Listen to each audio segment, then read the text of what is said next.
Okay, so last time जो है वो हम बेसिकली अपने प्रिस्क्रिप्टिव एनालिटिक्स के पर्सपेक्टिव से डिस्कस कर रहे थे बिफोर द मिड टर्म। और प्रिस्क्रिप्टिव एनालिटिक्स में हम बेसिकली कर क्या रहे होते हैं कि हम कह रहे होते हैं कि what should we do, means कि हम एक बेस्ट ऑप्टिमम सॉल्यूशन आइडेंटिफाई करने की कोशिश कर रहे होते हैं among the multiple optimum solutions. You can से among the multiple alternative solutions हम उनमें से बेस्ट ऑप्टिमम सॉल्यूशन पिकअप करने की कोशिश कर रहे होते हैं। एंड प्रिस्क्रिप्टिव एनालिटिक्स के पॉइंट ऑफ व्यू से हमने जो है वो फर्स्ट टेक्निक डिस्कस की थी which is a linear programming. So उसको हम स्टार्ट करना डिस्कस किया था, और उसके अंदर हमने जो डिस्कस किया था that was first of all हमने एक बात की थी कि हम किस तरीके से जो है वो लीनियर प्रोग्रामिंग मॉडल जो है वो डेवलप कर सकते हैं on a given problem statement. So we have seen multiple type of statements जिनसे हमने लीनियर प्रोग्रामिंग मॉडल डेवलप करना सीखा था। और हमने कहा था कि लीनियर प्रोग्रामिंग मॉडल के अंदर जो है वो तीन मेन कंपोनेंट्स होते हैं। One is the decision variable, उसको हमने डिफाइन किया था कि as a decision maker a physical quantity in which we are interested in. Then हमारे पास ऑब्जेक्टिव फंक्शन होता है, और उस ऑब्जेक्टिव फंक्शन को whether we want to maximize or minimize, and the third one is the restriction or we can say constraints होती हैं हमारे पास। ओके, सो इन तीन चीजों का कॉम्बिनेशन जो है वो हमारा एक लीनियर प्रोग्रामिंग मॉडल डेवलप कर रहा होता है। एंड ऑफ कोर्स क्योंकि लीनियर की वजह से हमारे पास जो ऑब्जेक्टिव फंक्शन है वो भी लीनियर होना जरूरी है, और तमाम कंस्ट्रेंट्स का लीनियर होना भी जरूरी है। ओके, एंड देन हमने डिस्कस किया था कि हम इस लीनियर प्रोग्रामिंग मॉडल को सॉल्व कैसे कर सकते हैं, और उसके लिए हमने ग्राफिकल मेथड को डिस्कस किया था। एंड वी सेड कि ग्राफिकल मेथड इज हम अप्लाई कर सकते हैं जब आपके पास दो डिसीजन वेरिएबल्स हो। बट अगर more than two decision variable है, जैसे कि प्रैक्टिकल लाइफ के अंदर हमारे पास थाउजेंड्स में भी डिसीजन वेरिएबल्स हो सकते हैं, तो देन उसके लिए हमारे पास कुछ मैथमेटिकल मेथड या आइटरेटिव मेथड्स हैं। But before discussing the iterative method, हम जो है वो ग्राफिकल मेथड के अंदर कुछ स्पेशल केसेस होते हैं। मीन बेसिकली आपके लीनियर प्रोग्रामिंग प्रॉब्लम को जब हम सॉल्व कर रहे होते हैं तो देयर आर सिनेरियोज जहां पे आपके पास एग्जैक्टली सिंगल ऑप्टिमम सोल्यूशन नहीं होगा, मे बी पॉसिबल है मल्टीपल ऑप्टिमम सोल्यूशन एग्जिस्ट कर रहे हो कि वेदर हम चॉइस ए यूज कर लें या चॉइस बी यूज कर लें। सो इनको हम स्पेशल केसेस कहते हैं। There are other some special cases as well. साथ ही साथ हमने previously binding constraint, non binding constraint, slack, इनको भी डिस्कस किया था। सो खैर ये जब हम मैथमेटिकल मेथड्स कर रहेंगे और उस वक्त भी हम इनको रिवाइज कर रहे होंगे। बट फिलहाल आज हम डिस्कस करते हैं फ्रॉम द स्टार्ट कि फिजिबल रीजन, जब हम एक ग्राफिकल सॉल्यूशन से लीनियर प्रोग्रामिंग प्रॉब्लम को सॉल्व करते हैं तो हम क्या कहते थे कि हमने अपना एक फिजिबल रीजन आइडेंटिफाई करना है। तो हम यहाँ पे ये कह रहे हैं कि इस फिजिबल रीजन को हम क्लासिफाई कर सकते हैं, या depending upon our linear programming problem वो फिजिबल रीजन किस तरह का है।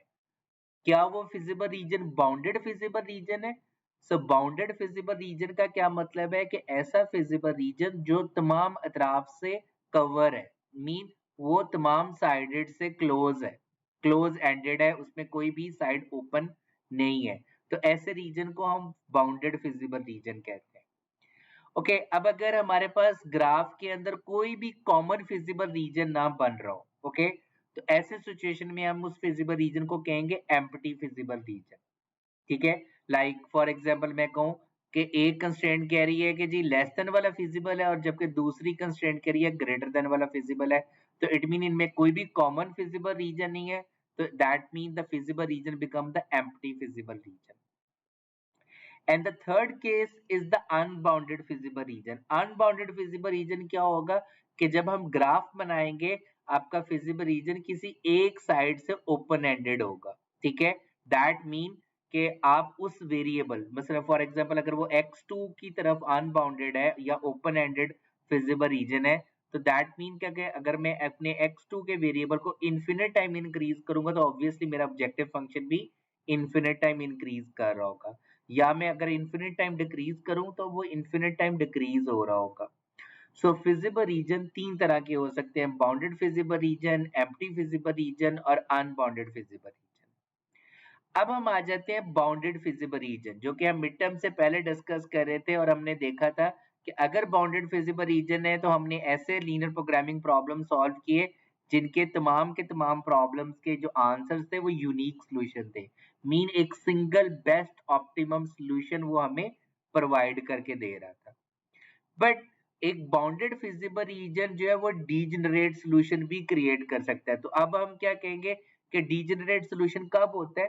सो इन अ ग्राफिकल मेथड, अगर आपके पास 3 और मोर देन 3 कंस्ट्रेंट्स, ठीक है, 3 और मोर देन 3 कंस्ट्रेंट्स अगर एक ही पॉइंट से जो है वो गुजर रही हो, ठीक है, तो उस वक्त हम कहेंगे कि ऐसे लीनियर प्रोग्रामिंग प्रॉब्लम का जो सॉल्यूशन है वो डीजेनरेट है। अब ये डीजेनरेट होता क्या है, इसको हम थोड़ा डिटेल में आगे जाके डिस्कस करेंगे जब हम इसकी एग्जांपल को भी डिस्कस करेंगे। ओके, उसके बाद हमारे पास वो कहता है कि जब बाउंडेड फिजिबल रीजन है, अगर उसका यूनिक सॉल्यूशन नहीं है तो it might be possible there would be a multiple optimum solution, mean instead of x1 और x2 की एक वैल्यू आने की बजाय आपके पास 2 optimum, mean same objective function के आंसर दे रहे हो, या 3 x1 और x2 की वैल्यूज ऐसी हो जो कि आपके ऑब्जेक्टिव फंक्शन की सेम वैल्यू दे रही हो। सो वो प्रॉब्लम नहीं है, बट हम यहाँ पे ये कहेंगे कि अब आपका यूनिक ऑप्टिमम सॉल्यूशन नहीं है, बल्कि आपके पास चॉइस है whether you pick the first optimum solution और द सेकंड और द थर्ड, क्योंकि हमारे ऑब्जेक्टिव फंक्शन की वैल्यू जो है वो सेम रहेगी। ओके, सो इनकी अब हम वन बाय वन करके एग्जांपल्स भी देखेंगे, सो वहां से मजीद क्लियर हो जाएगा। सो इन अ एम्प्टी फिजिबल रीजन, ऑब्वियसली अगर कोई रीजन कॉमन फिजिबल रीजन ही नहीं बन रहा तो दैट मीन ऐसा लीनियर प्रोग्रामिंग प्रॉब्लम जो है उसके अंदर सॉल्यूशन ही नहीं एग्जिस्ट कर रहा होगा। और अगर ऐसी सिचुएशन बन रही है तो इसका मतलब क्या है, या तो आपने जो प्रॉब्लम स्टेटमेंट से मैथ मॉडल बनाया, मीन जो लीनियर प्रोग्रामिंग मॉडल बनाया वो ठीक नहीं बनाया, या तो आपने ये कोई, सर स्लाइड शो नहीं हो रही सर। आपको स्लाइड नहीं शो हो रही? No sir. एक सेकंड जी, मैं दोबारा से शेयर कर लेता हूँ। अब आ रही है? Yes sir. Okay okay, so अब हम बात कर रहे थे जी बाउंडेड फिजिबल रीजन की, एम्प्टी फिजिबल रीजन और अनबाउंडेड। तो मैं दोबारा से क्विकली एक्सप्लेन कर देता हूँ। बाउंडेड फिजिबल रीजन क्या होता है कि ऐसा फिजिबल रीजन जो कि तमाम के तमाम इतराफ से जो है वो क्लोज एंडेड हो। Okay, so close ended mean कि वो तमाम की तमाम साइड से जो है वो कवर होना चाहिए, तो ऐसे रीजन को हम बाउंडेड फिजिबल रीजन कहते हैं। ओके, जिसमें कोई भी साइड ओपन ना हो। जबकि एम्प्टी फिजिबल रीजन क्या होता है, जिसमें कोई भी रीजन जो है वो आपके पास जो है वो कॉमन आ ना रहा हो, मीन वो एम्प्टी फिजिबल रीजन बन रहा हो। फॉर एग्जांपल एक कंस्ट्रेंट है, वो कहते हैं इसका फिजिबल रीजन लेस वाला है, और दूसरी कंस्ट्रेंट है वो कहते हैं इसका फिजिबल रीजन ग्रेटर वाला है, तो कोई भी कॉमन फिजिबल रीजन नहीं है। तो ऐसे सिचुएशन में आपका रीजन क्या होगा? एम्प्टी फिजिबल रीजन होगा। जबकि अनबाउंडेड में क्या होगा कि आपके पास जो फिजिबल रीजन बन रहा है, लेट्स से कि वो ये फिजिबल रीजन बन रहा है, इसका लेस और इसका भी लेस, तो ये वाला फिजिबल रीजन हमारे पास है, तो इस साइड से वो क्या ओपन एंडेड है, तो ऐसे रीजन को हम क्या कहेंगे? Unbounded feasible region. सो हम बात कर रहे थे कि अगर वो बाउंडेड फिजिबल रीजन है तो तीन तरह के सॉल्यूशन टाइप्स एग्जिस्ट कर सकते हैं: degenerate solution, multiple optimum solution और यूनिक सॉल्यूशन। सो इसको तो हमने कैलकुलेट करना डिस्कस किया, इनकी भी हम अभी थोड़ी देर में एग्जांपल्स को डिस्कस करते हैं। इसी तरीके से अगर एम्प्टी फिजिबल रीजन होगा तो वी विल सी दैट कि ऐसे लीनियर प्रोग्रामिंग प्रॉब्लम का कोई सॉल्यूशन ही नहीं एग्जिस्ट करेगा।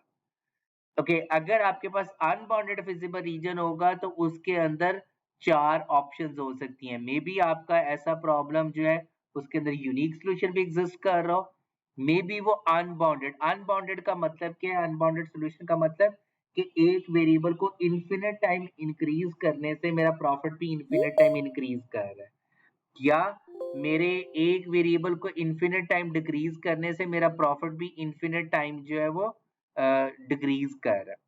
ओके, जबकि मल्टीपल सॉल्यूशंस क्या होते हैं? मल्टीपल सॉल्यूशन जैसे कि हम बात कर रहे थे कि instead of only a single unique solution के आपके पास मल्टीपल सॉल्यूशन आपको सेम ऑब्जेक्टिव फंक्शन की वैल्यू जो है वो प्रोवाइड कर रही हो। और इसी तरीके से हमारे पास डीजेनरेट सॉल्यूशन होता है, जैसा कि मैं जिक्र कर रहा था। So one of the graphical method में डीजेनरेट सॉल्यूशन फाइंड आउट करने की हम कैसे कर सकते हैं, जब 3 या 3 से ज्यादा कंस्ट्रेंट्स एक ही डेटा पॉइंट से जो है वो गुजर रही हो तो हम कहेंगे कि ये डीजेनरेट सॉल्यूशन है. So now let me discuss one by one every special type of case. So first of all हम जो डिस्कस कर रहे हैं वो हम डिस्कस कर रहे हैं जी मल्टीपल ऑप्टिमम सॉल्यूशन सिनेरियो, या जिसको हम ऑल्टरनेटिव ऑप्टिमम सॉल्यूशन भी कह सकते हैं. सो मल्टीपल ऑप्टिमम सॉल्यूशन या ऑल्टरनेटिव ऑप्टिमम सॉल्यूशन दोनों तरह की प्रॉब्लम के अंदर एग्जिस्ट कर सकता है, कि अगर आपका रीजन बाउंडेड है या आपका रीजन अनबाउंडेड है, दोनों सिनेरियो में ये मल्टीपल ऑप्टिमम सॉल्यूशन या ऑल्टरनेटिव ऑप्टिमम सॉल्यूशन एग्जिस्ट हो सकता है.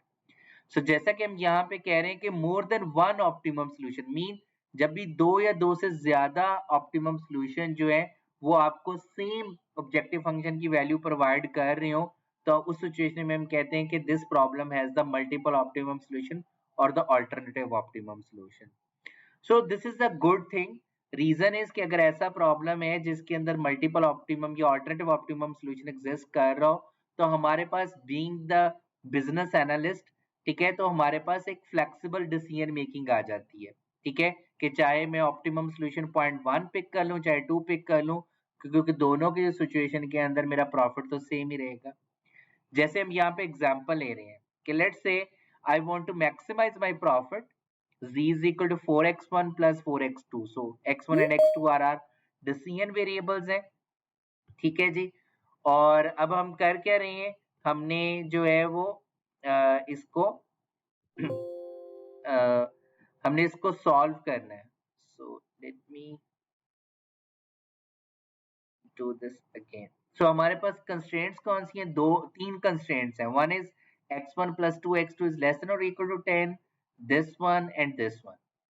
So अब अगर हम इसका ग्राफ बनाएं and you know that how to do the graph, ठीक है, कि हम क्या कर लेंगे, इनको इक्वल टू कर लेंगे, x1 plus 2x2 is equal to 10, और हम यहाँ से x1 और x2 के पॉइंट्स कैलकुलेट कर लेंगे कि x1 अगर 0 है तो x2 क्या आ जाएगा, हमारे पास 5. इसी तरीके से अगर x2 0 है तो x1 क्या आ जाएगा, हमारे पास 10. ठीक है, और हम उस डेटा पॉइंट को जो है वो ड्रॉ कर देंगे which is this particular line. इसी तरीके से इसमें हमारे पास क्या आ जाएगा, that would be equal to 6. So हमारे पास ये वाली लाइन आ गई which is basically this particular line को वो इंडिकेट कर रहा है. एंड और हमने कहा था कि अगर x1 हमारे पास लेस देन 4 है तो इसका क्या मतलब है कि x2 की जो मर्जी वैल्यू हो, x1 ने 4 ही रहना है, तो हमारे पास ये स्ट्रेट लाइन बन गई which is x1 is less then 4. सो अब अगर मैं फिजिबल रीजन देखूं, ये भी लेस देन है, ये भी लेस देन है, ये भी लेस देन है, इट मीन इसका भी सारे का सारा लेस देन और इसका भी सारे का सारा लेस देन और इसका भी, तो ये हमारे पास फिजिबल रीजन है. तो कॉर्नर पॉइंट्स कौन से हैं, this one, this one, this one, this one and this one.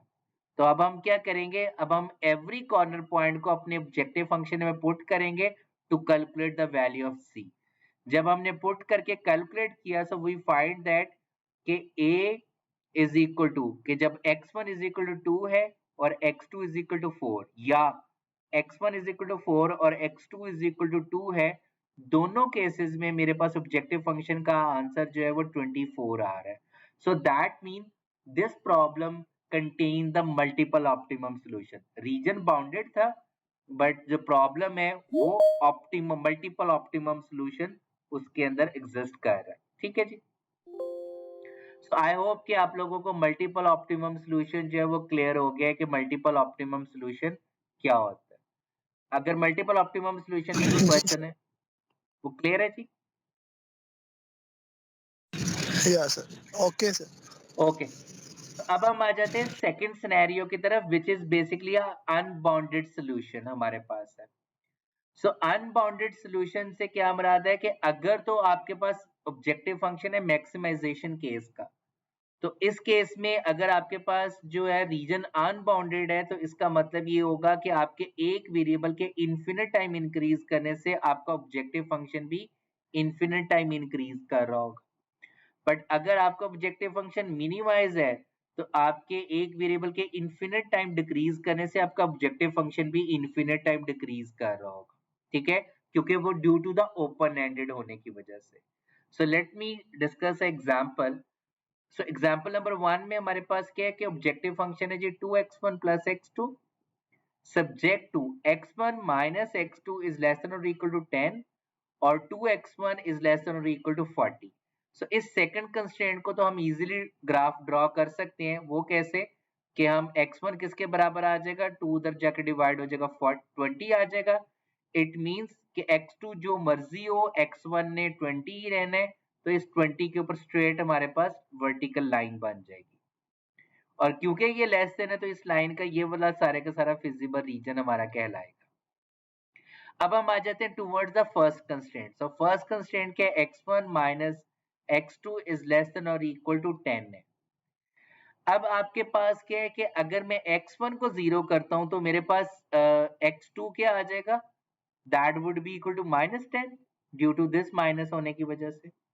ठीक है, और हमें ये पता है due to this non negativity constraint, क्योंकि नॉन नेगेटिविटी क्या होती है कि x1 और x2 must be greater than और इक्वल टू 0 होने चाहिए. अनदर सेंस हमने कहा था कि आपका ड्यू टू दिस कंस्ट्रेंट आपका जो सॉल्यूशन आएगा वो डिसीजन वेरिएबल का हमेशा पॉजिटिव होना चाहिए.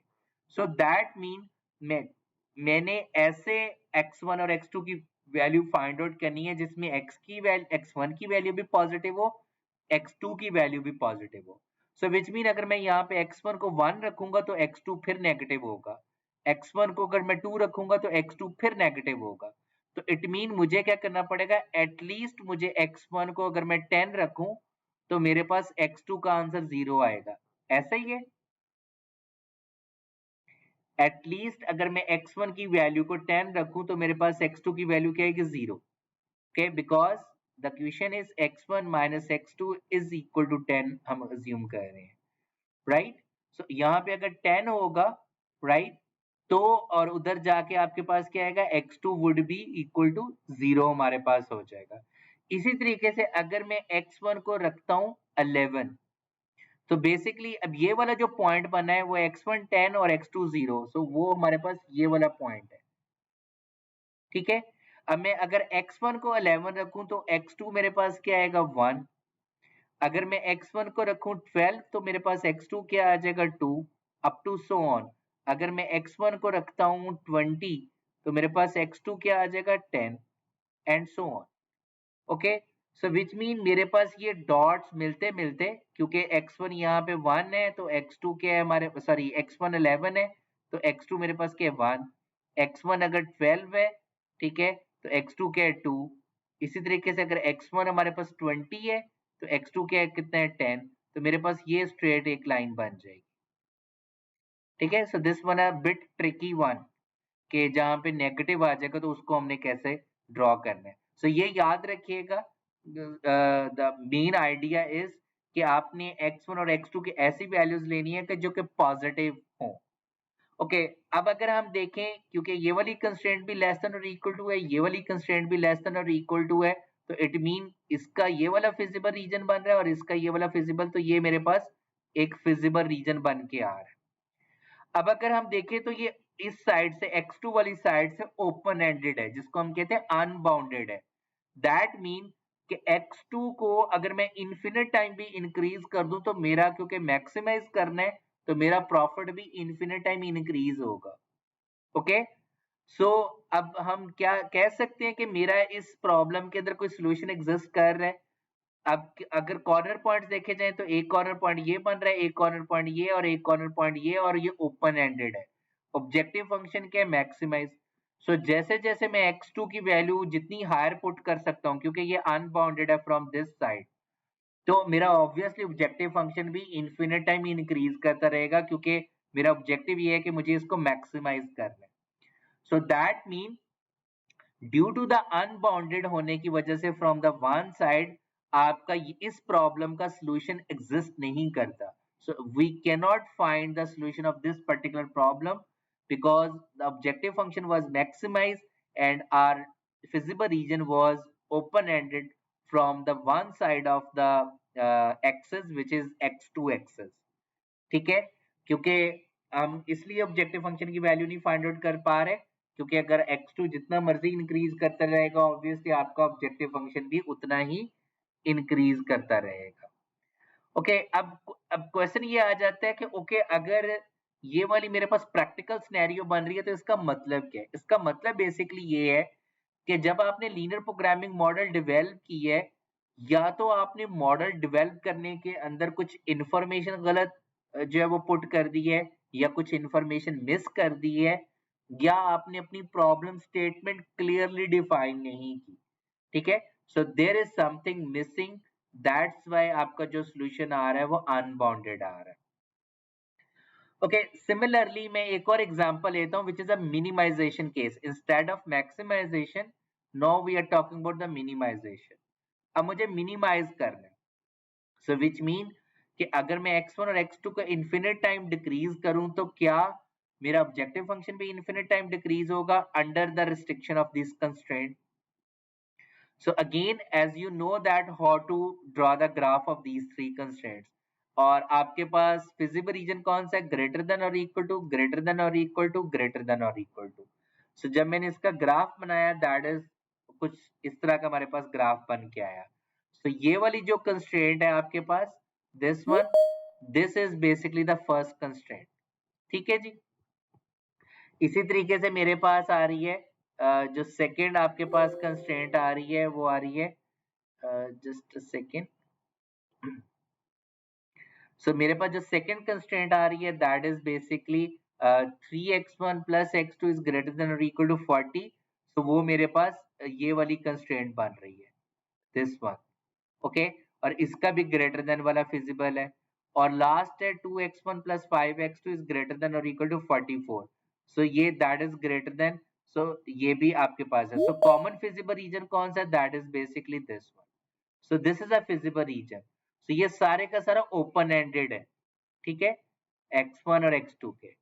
लेकिन अब कॉर्नर पॉइंट कौन से बन रहे हैं? एक कॉर्नर पॉइंट ये है, एक कॉर्नर पॉइंट हमारे पास ये है, और एक कॉर्नर पॉइंट हमारे पास ये है। क्योंकि मेरा ऑब्जेक्टिव फंक्शन क्या है? I want to minimize it, ठीक है। सो विच मीन मुझे x1 और x2 की ऐसी वैल्यू चाहिए जिससे मेरा objective function minimum answer provide कर रहा हो। सो वो अगर हम इन तीन डॉट्स को पुट करें अपने ऑब्जेक्टिव फंक्शन में, तो ये वाली जो वैल्यू है when x1 is equal to 12 और x2 इज इक्वल टू 4 है, तो मेरे पास ऑब्जेक्टिव फंक्शन की वैल्यू आ रही है 88, and that is a minimum answer. If you put x1 0 और x2 40, और आप x1 जो है this is I think so 22 है, सो 22 और x2 0 पुट करेंगे तो वो इससे ज्यादा आ रहा है। एंड ऑफ कोर्स अगर आप इसके अलावा कोई और नंबर इधर इस रीजन में से पुट करोगे तो उसका आंसर 88 से ज्यादा आएगा। Now in a second scenario we can see that कि although कि मेरा feasible region unbounded है, mean open ended है, but still I am able to find out the optimum solution. So अगर आपका feasible region unbounded है तो दोनों तरह के scenarios हो सकते हैं। There might be possible you wouldn't be able to find out the optimum solution due to the unboundedness, क्योंकि आपके एक वेरिएबल के इन्फिनिट टाइम इंक्रीज करने से आपका ऑब्जेक्टिव फंक्शन भी इन्फिनिट टाइम इंक्रीज हो रहा है, या मिनिमाइजेशन में इन्फिनिट टाइम डिक्रीज होने से इन्फिनिट टाइम वो डिक्रीज हो रहा है। जबकि दूसरे में हमने देखा कि अगर अनबाउंडेड है तो it might be possible you would be able to find out the optimum solution. Is it clear जी? अनबाउंडेड जी, अनबाउंडेड क्लियर है सबको? जी sir. Yes, sir. Okay, so now we are talking about Yes. okay, now we are talking about the third scenario, which is basically a degeneracy case.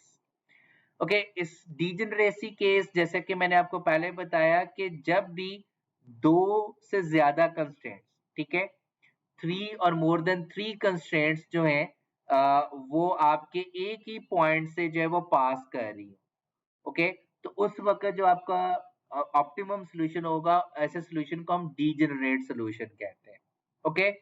And this might be possible due to the redundant constraints की वजह से ये degeneracy भी अकर हो सकती है। Redundant constraint से क्या मुराद है कि आपने एक ही इंफॉर्मेशन को दो तरीकों से मॉडल कर दी है। फॉर एग्जांपल मैं कहता हूँ मेरे पास मैंने एक लेबर की कंस्ट्रेंट बनाई है, वो लेबर कंस्ट्रेंट मैंने बना दी है x1 plus x2 is less than or equal to 10. जबकि इसी कंस्ट्रेंट को मैंने कुछ इस तरीके से मॉडल कर दिया है 2x1 plus 2x2 is less than और इक्वल टू 20, तो क्या ये सेम इंफॉर्मेशन ही देगा?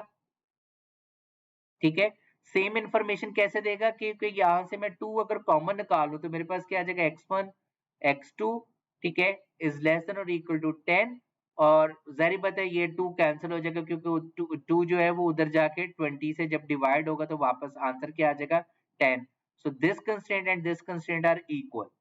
सो अगर कोई भी दो या दो से ज्यादा कंस्ट्रेंट जो है वो same type of information provide कर रही हो तो ऐसी कंस्ट्रेंट्स को हम रिडंडेंट कंस्ट्रेंट कहते हैं। ठीक है, जैसे कि यहाँ पे मैं एग्जांपल दे रहा हूँ। तो डीजेनरेसी के ग्राफिकली हम कैसे आइडेंटिफाई कर सकते हैं? अगर आपके पास 3 या 3 से ज्यादा कंस्ट्रेंट एक ही डॉट पॉइंट से गुजर रही हो, एक ही कॉर्नर पॉइंट से गुजर रही हो, ठीक है, सो रिमेंबर दैट यहाँ पे corner point is the key element, कि एक ही कॉर्नर पॉइंट से अगर वो 3 या 3 से ज्यादा जो है वो कंस्ट्रेंट्स गुजर रही होंगी तो हम कहेंगे कि आपका जो प्रॉब्लम है वो डीजेनरेट सोल्यूशन है।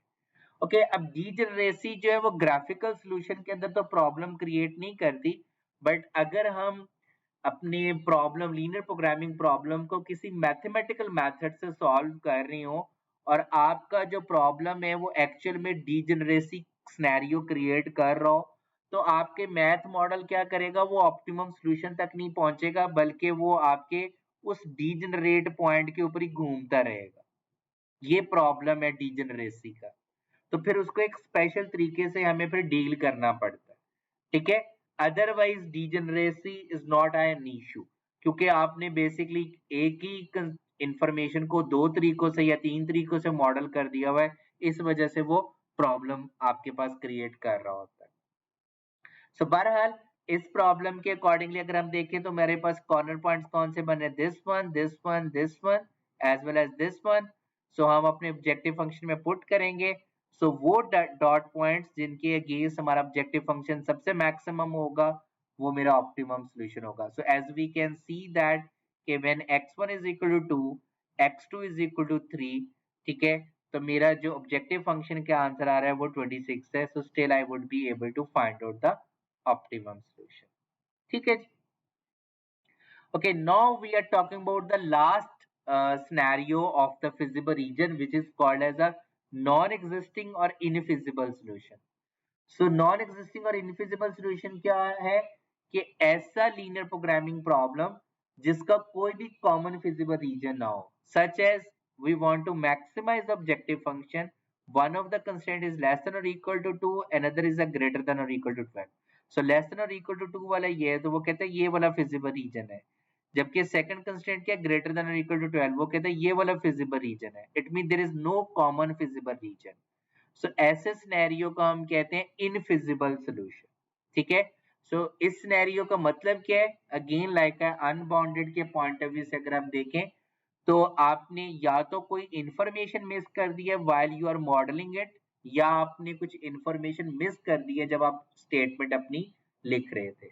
सो इन स्पेशल केसेस में जो ज्यादा प्रोबेबिलिटिक प्रॉब्लम है वो है अनबाउंडेड वाला प्रॉब्लम। ठीक है, कि आपका प्रॉब्लम जो है वो अनबाउंडेड नहीं होना चाहिए, and the second one is infeasible नहीं होना चाहिए।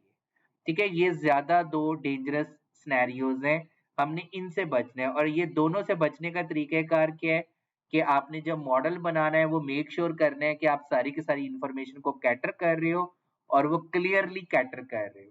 ठीक है, कोई इंफॉर्मेशन मिस नहीं कर रहे। ठीक है जी, आई होप कि आप लोगों को ग्राफिकल मेथड जो है वो क्लियर हो गया है। अगर ग्राफिकल मेथड के पॉइंट ऑफ व्यू से कोई क्वेश्चन है, कोई चीज पूछना चाहें तो पूछ लें, वरना फिर हम आगे जो है वो स्टार्ट करते हैं।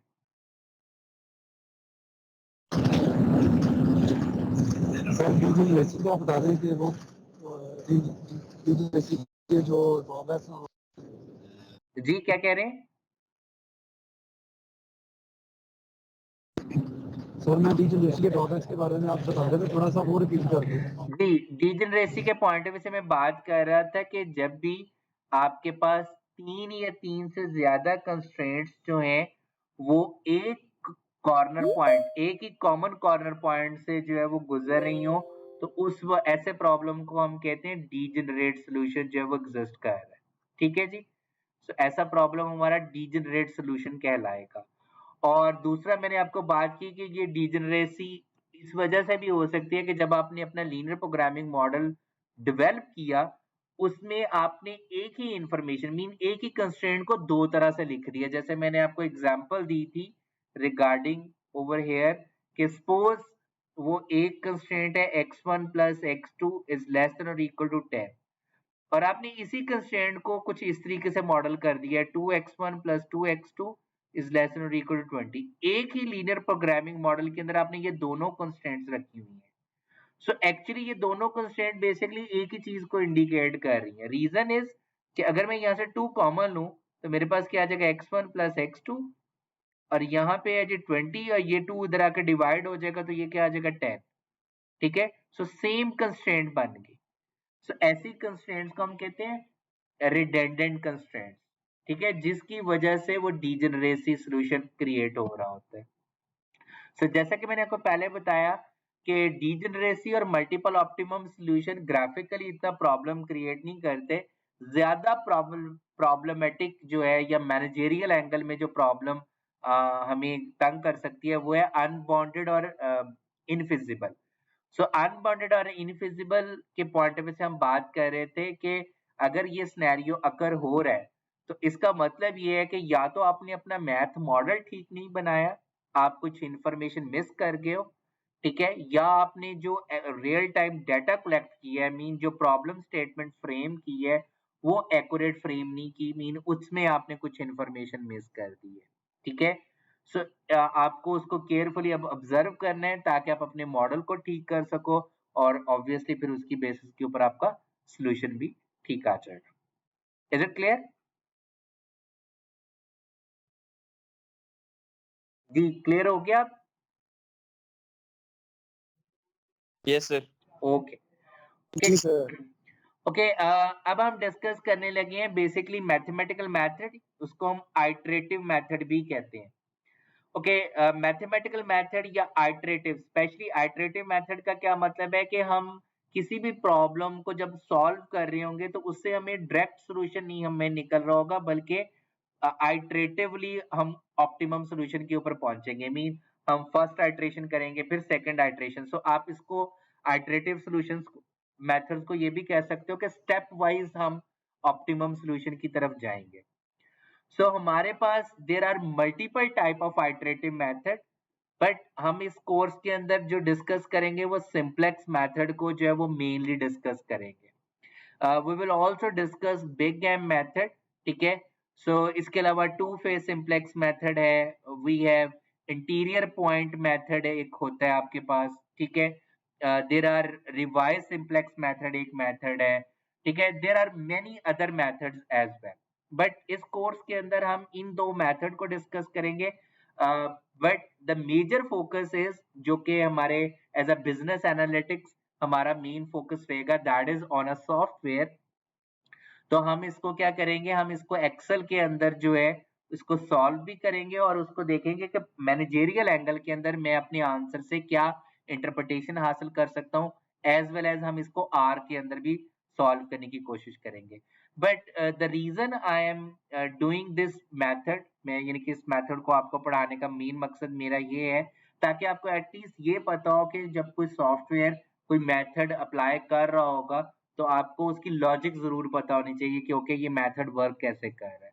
सो नॉर्मली सॉफ्टवेयर के अंदर उन्होंने बैक हैंड के ऊपर मल्टीपल मेथड्स जो हैं वो अप्लाई किए होते हैं। मे बी कोई सॉफ्टवेयर ने सिंप्लेक्स मेथड बैक हैंड पे लगाया हो या कोई और मेथड बैक हैंड पे लगाया हो, but ultimately they will provide us the same solution. Okay, so आज जो हम डिस्कस करेंगे वो हम सिंप्लेक्स मेथड को डिस्कस करेंगे। सो बेसिकली ये जो बिग गेम और टू फेज सिंप्लेक्स मेथड है, they both of the method are based on the simplex method.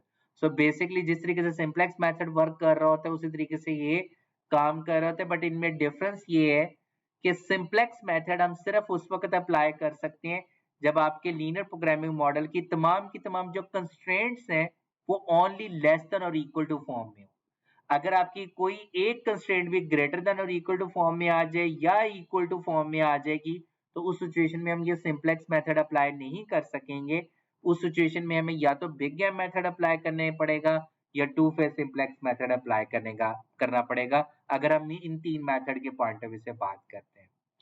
So before discussing these methods, so let's discuss some basic concepts जो कि use हो रहे होंगे while we are solving these methods. Number one, सबसे पहले कि जी basic solution क्या होता है।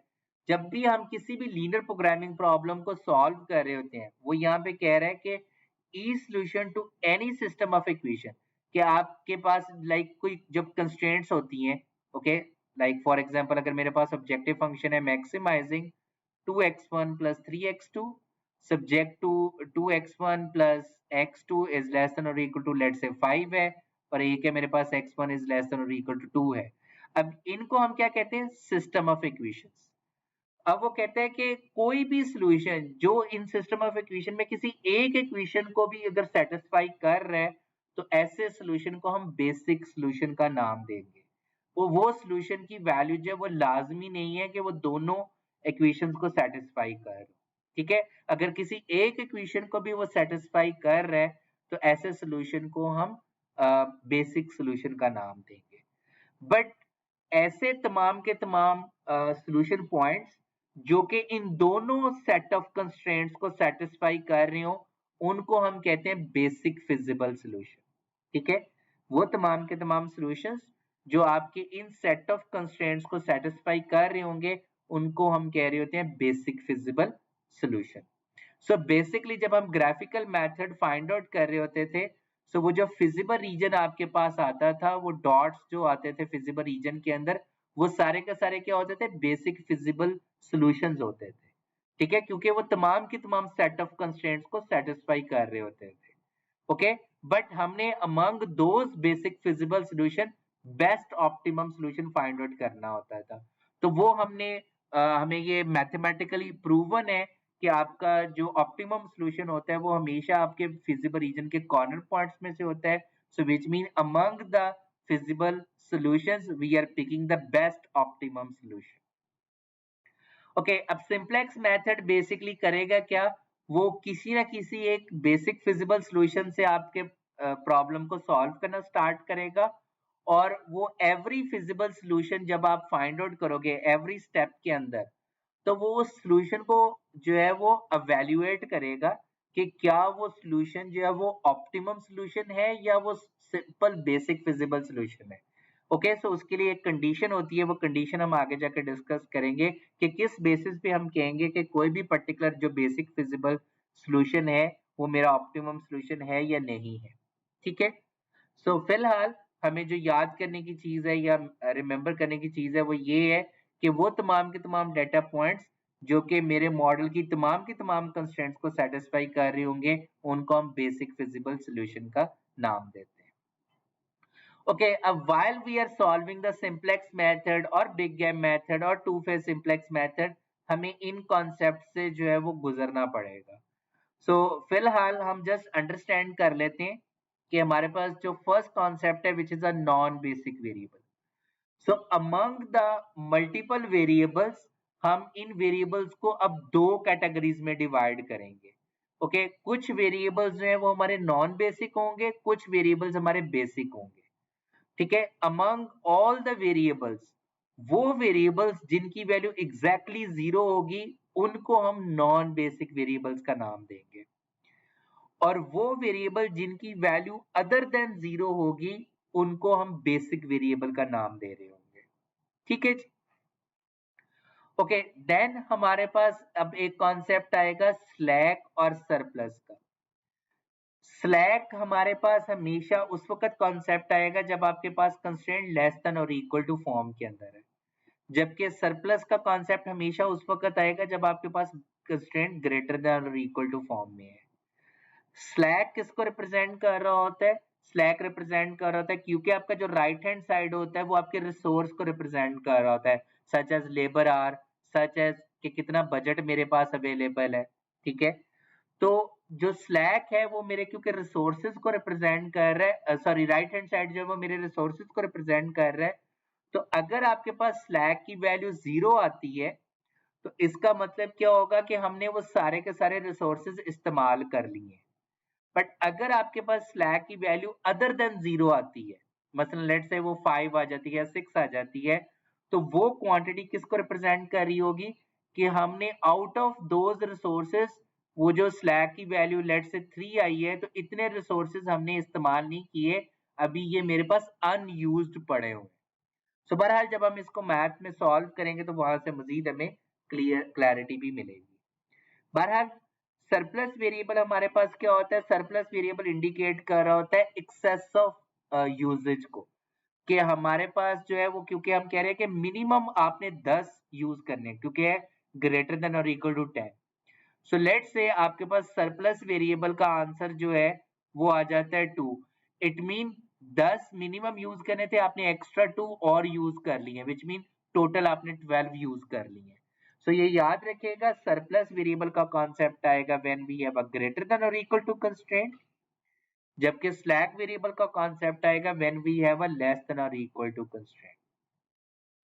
ओके, अब हमारे पास जो नॉन बेसिक और बेसिक वेरिएबल्स की बेसिस के ऊपर हम डिसाइड कर रहे होंगे कॉन्सेप्ट एंटरिंग वेरिएबल का और लीविंग वेरिएबल का। सो एंटरिंग वेरिएबल को हम इनकमिंग वेरिएबल भी कह सकते हैं और लीविंग वेरिएबल को हम आउटगोइंग वेरिएबल भी कह सकते हैं। सो एंटरिंग वेरिएबल की डेफिनेशन क्या होती है कि जब कोई भी वेरिएबल नॉन बेसिक अगर हो और वो बेसिक वेरिएबल में कन्वर्ट हो जाए, तो ऐसे वेरिएबल को हम एंटरिंग वेरिएबल कहेंगे। सो एक वेरिएबल जो कि नॉन बेसिक है बट नेक्स्ट स्टेप में वो बेसिक बन जाएगा, तो ऐसे वेरिएबल को हम एंटरिंग वेरिएबल का नाम देंगे। जबकि लीविंग वेरिएबल क्या होगा कि जो कि आपके इस पर्टिकुलर स्टेप के अंदर बेसिक है बट नेक्स्ट स्टेप के अंदर वो नॉन बेसिक बन जाए। So that mean a basic variable when it is convert into a non basic variable, then वो वाला वेरिएबल जो है वो लीविंग वेरिएबल हो जाएगा। ठीक है जी। And lastly we have a minimum ratio. So ये मिनिमम रेशियो याद रखिएगा कि हम ये बेसिकली यूज कर रहे होते हैं टू डिसाइड कि कौन सा वेरिएबल जो है वो लीव करेगा। सो इट मीन हमने एवरी स्टेप के अंदर डिसाइड करने के कौन सा वेरिएबल एंटर करेगा और कौन सा वेरिएबल लीव करेगा। Mean out of those non basic variable कौन सा वेरिएबल एंटर करेगा and out of those basic variables कौन सा वेरिएबल लीव करेगा। ठीक है, जबकि जो मिनिमम रेशियो है ये हमें हेल्प आउट कर रही होगी टू डिसाइड कौन सा वेरिएबल लीव करेगा किसको, बेसिस को, और वो कन्वर्ट हो जाएगा into a non basic variable. So I hope कि आपको बेसिक डेफिनेशन हद तक ये कॉन्सेप्ट क्लियर हो गए। सो अब हम इन कॉन्सेप्ट्स को जब मैथमेटिकली सॉल्व करते हैं वहां से मजीद क्लियर हो जाएगा। सो अभी तक कोई कंफ्यूजन तो नहीं है किसी को? जी No, sir. Okay no okay. So अब हमारे पास जी problem basically this is a statement और हमने इसका, मैंने ये एक मैथमेटिकल मॉडल बनाया है। सो अगर आप ये स्टेटमेंट जो है वो पढ़ लें एक दफा। सो वो कह रहे हैं कि एक फर्नीचर कंपनी है जो कि दो तरह की प्रोडक्ट बनाना चाह रही है, कंप्यूटर टेबल एंड चेयर्स। एक कंप्यूटर टेबल के ऊपर जो प्रॉफिट आ रहा है वो 160 है और एक कंप्यूटर चेयर के ऊपर वो हमें 200 प्रॉफिट आ रहा है। हमारे पास तीन तरह की रिस्ट्रिक्शंस है, one is a labour, another is a would availability और हमारे पास स्टोरेज स्पेस। सो एक कंप्यूटर टेबल बनाने के लिए कितने घंटे हमें लेबर के रिक्वायर्ड है, एक चेयर के लिए, और टोटल कितने अवेलेबल है। So from this we have developed the first constraint, from this we have developed the second, from this we have developed the third constraint where x1 is representing number of computer tables और x2 जो है वो number of chairs को represent कर रहा है। And this is my objective function because I want to maximize my profit, 160 x1 and 200 x2। So again क्योंकि दो डिसीजन वेरिएबल है तो हम चाहें तो इसको ग्राफिकली भी सॉल्व कर सकते हैं, but let me solve with the help of simplex method। और मैंने अभी आपको बताया कि हम सिंप्लेक्स मेथड कब अप्लाई कर सकते हैं, जब आपके पास जो लीनियर प्रोग्रामिंग है उसकी तमाम की तमाम कंस्ट्रेंट्स लेस देन और इक्वल टू फॉर्म में है, एक्सेप्ट द नॉन नेगेटिविटी। आपकी ये जो तमाम की तमाम कंस्ट्रेंट्स हैं वो लेस देन और इक्वल टू हैं, तो मैं सिंप्लेक्स मेथड जो है वो अप्लाई कर सकता हूँ। सो अब इस सिंप्लेक्स मेथड के स्टेप्स के हैं। तो उसका मैंने ये फ्लो बनाया हुआ है, बट इस फ्लो को हम जब प्रॉब्लम को सॉल्व करते हैं तो वहां से मैं क्लियर करता हूँ कि वो ये बेसिकली फ्लो क्या है, तो देन वो आपको ऑटोमेटिकली समझ आ जाएगा। वंस के हम वो प्रॉब्लम सॉल्व करते हैं तो देन फिर मैं आपको यहाँ से गो थ्रू करवा दूंगा कि ये फ्लो कैसे वर्क कर रहा है। So let's solve the problem and then फिर हम उसको देखते हैं कि बेसिकली वो सिंप्लेक्स मेथड का एल्गोरिथम क्या है। ओके, नंबर 1 स्टेप पे आपने करना क्या है कि वंस आपने लीनियर प्रोग्रामिंग मॉडल बना लिया, अब आपके पास जब हमने इसको आइटरेटिवली सॉल्व करना है तो आपका स्टेप नंबर 1 ये है कि आपने अपनी इस लीनियर प्रोग्रामिंग प्रॉब्लम को स्टैंडर्ड फॉर्म में कन्वर्ट करना है। ओके, सो स्टैंडर्ड फॉर्म में कन्वर्ट करने का क्या मतलब है कि आपने इन इक्वालिटीज को इक्वालिटी के अंदर कन्वर्ट करना है, मीन इक्वल टू के अंदर। और इक्वल टू में कन्वर्ट करने के लिए इस लेस देन और इक्वल टू का क्या मतलब है कि यहाँ पे मैं अगर कोई चीज ऐड करूंगा तो ये इसके इक्वल आएगा। इसी तरह से यहाँ पे लेस देन और इक्वल टू इट मीन मैं कोई चीज यहाँ पे ऐड करूंगा तो वो ये 216 के इक्वल आएगा, ऐसा ही है ना। तो दैट मीन कि मैं क्या करूंगा, मैं यहाँ पे एक नया वेरिएबल ऐड कर दूंगा s1 s2 s3। अब ये s1 s2 s3 कौन सा वेरिएबल है, ये है हमारे पास स्लैक वेरिएबल। ठीक है जी, स्लैक वेरिएबल। और अगर आप लोगों को याद हो जब हम अपना ग्राफिकल प्रॉब्लम बनाते थे, किसी भी ग्राफिकल सॉल्यूशन बनाते थे तो हम हमेशा रीजन से स्टार्ट करते थे जिसमें आपके तमाम के तमाम जो डिसीजन वेरिएबल्स होते थे मीन x1 और x2 वो 0 होते थे। सो लेट्स से अगर मैं अज्यूम करूं, क्योंकि ये मेरी पहली कंस्ट्रेंट लेबर है, कि अगर हम यहाँ से इस बेसिक फिजिबल रीजन से स्टार्ट करते हैं तो x1 भी 0 है x2 भी 0 है, तो s1 किसके बराबर आ गया 40 के। तो ये क्या इंडिकेट कर रहा है कि अगर मैं कहूँ मेरा x1 और x2 0 है तो इट मीन s1 रिप्रेजेंट कर रहा है कि अभी मेरे पास 40 के 40 लेबर आर अनयूज्ड पड़े हुए हैं। इसी तरीके से ये भी अगर मैं 0 कर दूं तो S2 किसको रिप्रेजेंट कर रहा है कि मेरे पास 216 फीट वुड अभी अनयूज पड़ी हुई है। इसी तरीके से S3 जो है वो किसको रिप्रेजेंट कर रहा है कि मेरे पास 240 स्क्वायर फुट जो है वो जगह अभी अनयूज पड़ी हुई है। जी जी जी पूछें जी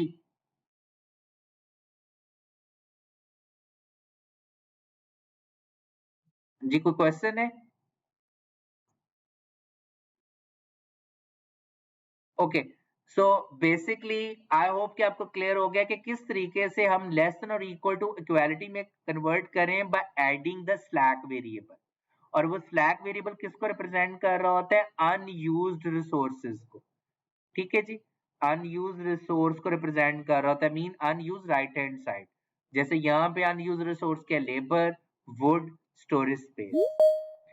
अब अगर फॉर एग्जांपल मैं कोई अनयूज्ड मेरे पास मटेरियल बच जाता है, लेट्स से मैं कहता हूँ मैंने 40 लेबर आर की बजाय 36 लेबर आर यूज किए हैं, या मैंने 216 स्क्वायर फुट के बजाय फीट वुड की बजाय मैंने 210 फीट वुड यूज किया और मेरे पास 6 फुट अवेलेबल अभी भी बाकी बची हुई है, तो उसका मेरे प्रॉफिट के ऊपर क्या इम्पैक्ट आएगा, कुछ भी नहीं, जीरो। सो दैट्स व्हाई जब मैं अपना ऑब्जेक्टिव फंक्शन लिखूंगा तो वो आ जाएगा मैक्सिमाइजिंग, बाकी ये एज इट इज आ जाएगा। वो जो नए हमने स्लैक वेरिएबल्स ऐड किए हैं उनका कोएफिशिएंट क्या होगा, जीरो। बिकॉज अगर मेरे पास कोई रिसोर्स अनयूज पड़ा हुआ है तो ऑब्वियसली उस अनयूज रिसोर्स का मेरे प्रॉफिट के ऊपर कोई इम्पैक्ट नहीं आएगा। सो दैट्स व्हाई मैं उसको ऑब्जेक्टिव फंक्शन में क्या लिख दूंगा, 0 एंड लास्टली जब हम अपनी नॉन नेगेटिविटी कंस्ट्रेंट ऐड कर रहे होंगे, बिकॉज हमारे पास लीनियर प्रोग्रामिंग की प्रॉपर्टी है कि आपके के तमाम डिसीजन वेरिएबल का आंसर जो है वो मस्ट बी पॉजिटिव होना चाहिए, 0 या ग्रेटर देन 0 होना चाहिए। सो दैट्स व्हाई जितने भी आपके वेरिएबल्स हैं वो तमाम के तमाम आपके जो है वो ग्रेटर देन और इक्वल टू 0 होंगे, including the decision variables, including the slack variables. यहां तक क्लियर है सबको? जी, यहाँ तक किसी को कोई कंफ्यूजन तो नहीं है? सर थोड़ा सा रिपीट कर दो। किस चीज को जी?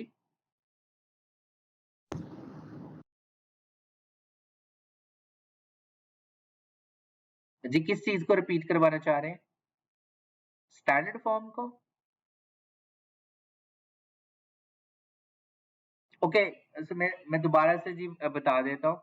हम ये कह रहे हैं कि जब भी आपने सिंप्लेक्स मेथड को इस्तेमाल करते हुए लीनियर प्रोग्रामिंग प्रॉब्लम को सॉल्व करना है, तो आपका फर्स्ट स्टेप क्या है कि आपने अपने लीनियर प्रोग्रामिंग मॉडल को कन्वर्ट करना है into the standard linear programming form.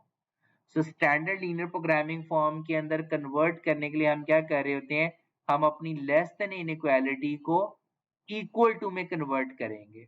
और इक्वल टू में कन्वर्ट करने का तरीका कार क्या होगा, अगर हम देखें अगर ये लेस देन और इक्वल टू है, इट मीन मैं इसमें से कुछ चीज ऐड करूंगा तो ही मैं इसके इक्वल आ सकता हूँ।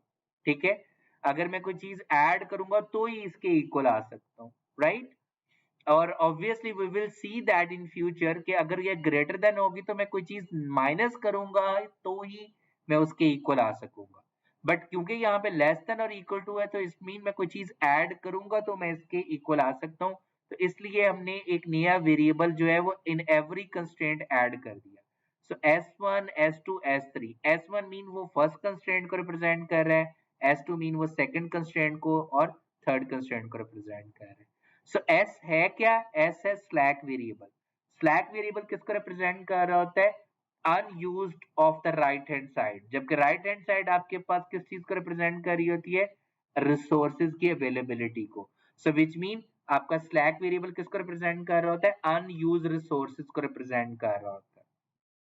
मैंने आपको बताया कि अगर हम अपने स्टार्टिंग पॉइंट 0 ज्यूम करें, मीन मैंने अभी कोई कंप्यूटर टेबल नहीं बनाया, ओके, मैंने अभी कोई चेयर नहीं प्रोड्यूस की, तो इसका मतलब क्या है कि S1 इज इक्वल टू 40 आ जाएगा।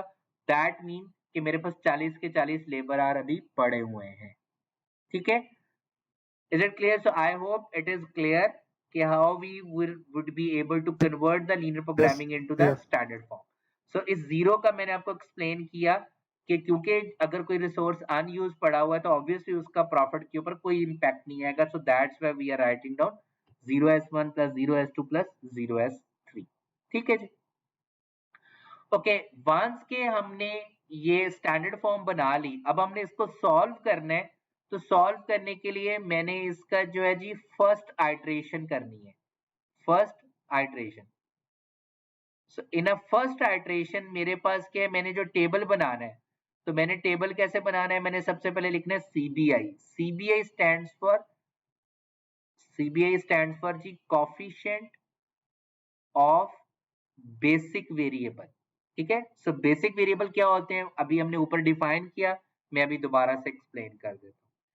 सेकेंड कॉलम हमारा होगा कि आउट ऑफ दीज वेरिएबल्स कौन कौन से वेरिएबल बेसिक हैं। ठीक है, तो वो भी अभी एक्सप्लेन करता हूँ कि मैंने ये S1 S2 क्यों ली है।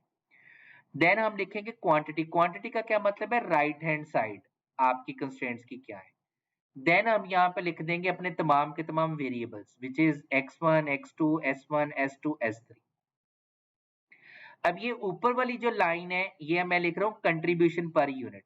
Contribution per unit mean maximization case है तो मैंने जेनेरिक फॉर्म में लिख दिया है। अगर ये प्रॉफिट मैक्सिमाइजेशन है तो ये क्या आ जाएगा? Profit per unit. So basically X1 का कंट्रीब्यूशन क्या है कि मीन वो में 160 रुपीज का बेनिफिट दे रहा है इसका एक यूनिट। इसी तरीके से इसका एक यूनिट 200, S1 का कोएफिशिएंट क्या है? 0 इन ऑब्जेक्टिव फंक्शन, S2 का कोएफिशिएंट क्या है? इन ऑब्जेक्टिव फंक्शन, और S3 का कोएफिशिएंट क्या है? इन ऑब्जेक्टिव फंक्शन। उसके बाद अब हमने डिसाइड करना है कि आउट ऑफ दीज मेरे पास जब मैं फर्स्ट आइटरेशन करूंगा तो मेरे बेसिक वेरिएबल कौन से होंगे। सो ये याद रखिएगा in a simplex method when we are doing the first iteration और you can say the starting iteration, उसमें हमेशा हम क्या करेंगे, हम अज्यूम करेंगे कि मेरे एक्चुअल डिसीजन वेरिएबल्स की वैल्यू जो है वो 0 है। सो दैट मीन मेरे जो एक्चुअल डिसीजन वेरिएबल्स हैं वो नॉन बेसिक वेरिएबल्स हैं हमेशा, और मेरे जो स्लैक वेरिएबल्स हैं वो बेसिक वेरिएबल है। ठीक है, ये हमने हमेशा अज्यूम करना है। So basically at a starting हम ये अज्यूम करेंगे कि ना ही मैं कोई कंप्यूटर टेबल बना रहा हूँ ना ही मैं कोई चेयर बना रहा हूँ। सो मेरे पास 40 के 40 जो है वो लेबर पड़ी हुई है, मेरे पास 216 की 16 वुड पड़ी हुई है, मेरे पास 240 स्क्वायर फुट जगह एज इट पड़ी हुई है, क्योंकि S1 किसको रिप्रेजेंट कर रहा है? लेबर आर को S2 रिप्रेजेंट कर रहा है, या मेरे पास वुड को S3 रिप्रेजेंट कर रहा है मेरे पास स्टोरेज स्पेस को, ठीक है, which is representing this one. So that mean S1 के अगेंस्ट जो क्वांटिटी वाली कॉलम में आएगा वो आएंगे right hand side value. So this is the right hand side, this is the right hand side, this is the right hand side. अब आ जाते हैं CBI की जगह पे हमने क्या लिखना है, that is we are saying coefficient of the basic variable in the objective function, ठीक है.